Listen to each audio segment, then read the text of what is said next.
रामलाल ठाकुर ने कहा कि हिमाचल प्रदेश कांग्रेस पार्टी में गुटबाजी बहुत ज्यादा हावी है।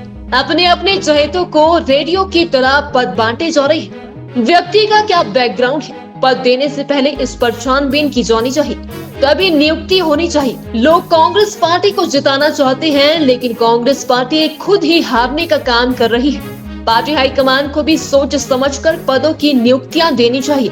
रामलाल ठाकुर ने कहा कि कांग्रेस पार्टी के सच्चे सिपाही है और वीरभद्र सिंह के समय से पार्टी में काम कर रही है। अगर पार्टी उनकी जगह किसी और व्यक्ति को भी टिकट देना चाहे तो वे उसके लिए काम करेंगे। हाँ, मैंने दिया इस्तीफा, बात नहीं आई थी।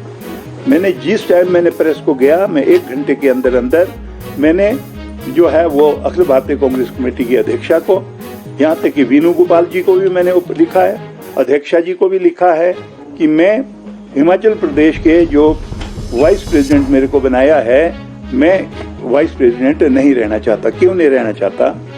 देखो, पहली चीज तो यह है कि जो चिंतन शिविर हुआ था राजस्थान में, उसमें डिटेल में डिस्कस हुआ था ये, और ये कहा गया था कि जो पुराने जो पदाधिकारी है, कई सालों से चले हैं, उनको किनारे हट के नौजवानों को मौका देना चाहिए। कहना चाहूंगा कितना टाइम हो गया, किसी ने उसके ऊपर पूरे हिंदुस्तान में अमल नहीं किया। और जब आपने चिंतन शिविर में डिस्कस कर दिया कि भाई जो पदाधिकारी पुराने चले हुए हैं, उनको दूसरों को जगह छोड़नी चाहिए, 2-2 पदों पे नहीं रहने चाहिए, तो मैंने इसलिए जो है वो जो अपने वाइस प्रेसिडेंटशिप है उससे मैंने इस्तीफा दिया है। आज की तारीख में क्या 38-40 तो आपके वाइस प्रेसिडेंट हो गए भाई, आपके 40-45 जो है वो जनरल सेक्रेटरी हो गए। ये मैं कहूँगा ये परंपरा ठीक नहीं है। जो जाता है वो दिल्ली से अपने समर्थकों की नोटिफिकेशन करवा के आ जाता है, फिर दूसरा नेता जाता है वो अपनी नोटिफिकेशन करवा के ले आता है। ये मैं कहूँगा ये परंपरा ठीक नहीं है। जब कांग्रेस पार्टी का नया अध्यक्ष बनता है तो पुरानी कार्यकारिणी भंग हो जाती है, लेकिन वहां से एक लेटर लेते पिछले वाले भी चालू रहेंगे और नए भी हो गए। आप मेरे को बताइए, ये इतने 40-45 वाइस प्रेसिडेंट इनको बनाने की जरूरत क्या है? और इसलिए मैं आपसे कहना चाहूंगा कि मैंने रिजाइन इसलिए किया था क्योंकि राजस्थान में ये डिस्कस हुआ था कि पुराने जो ऑफिस बीरर हैं, जो कई सालों से चले हैं, उनको इस्तीफा दे देना चाहिए और किनारे हट के पार्टी का काम करना चाहिए। मैंने सोचा मेरे को, क्योंकि चुनाव प्रबंधन का काम जो है वो सोनिया जी ने दिया है, चुनाव प्रबंधन का काम पूरा करूंगा और कांग्रेस पार्टी की मजबूती के लिए जो जिले मेरे से अभी रह गए हैं, तुरंत 2-4 दिनों के बाद मैं उन जिलों में जाके चुनाव प्रबंधन समिति का काम करूंगा। एज वाइस प्रेसिडेंट मैं 1 मिनट भी नहीं रहना चाहूंगा। मैंने कहा मैं एक सच्चा सिपाही हूँ कांग्रेस पार्टी का। अगर हाईकमांड ये सोचती है कि हमारे को चुनाव नहीं लड़ना, मैं उनमें से नहीं हूँ, मैं बोलूंगा मैं बगावत कर दूंगा।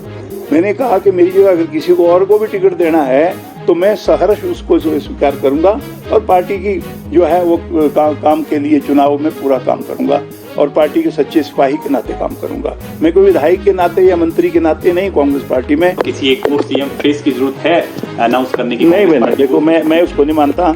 मैं तो ये बोल रहा हूँ कि जब आपने चीफ मिनिस्टर का फेस डिक्लेयर किया, वही आदमी चुनाव हार गया। मैं ये भी कहना चाहूंगा कि कृपया करके जो है ना, सारे लोग, हिमाचल प्रदेश की जनता जो है वो कांग्रेस को लाना चाहती है, लेकिन हम लोग कांग्रेस को नहीं लाना चाहते। हम व्यक्तिगत स्वार्थ की वजह से जो है ना बटे हुए हैं। जो जिसको मर्जी आता है वो बयान देता है।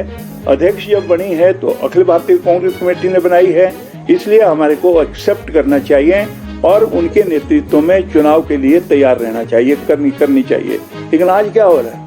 अगर हम गुटों में बटे हैं तो क्या गुटों में बटे हैं? ये मेरा गुट, ये फलाने का गुट।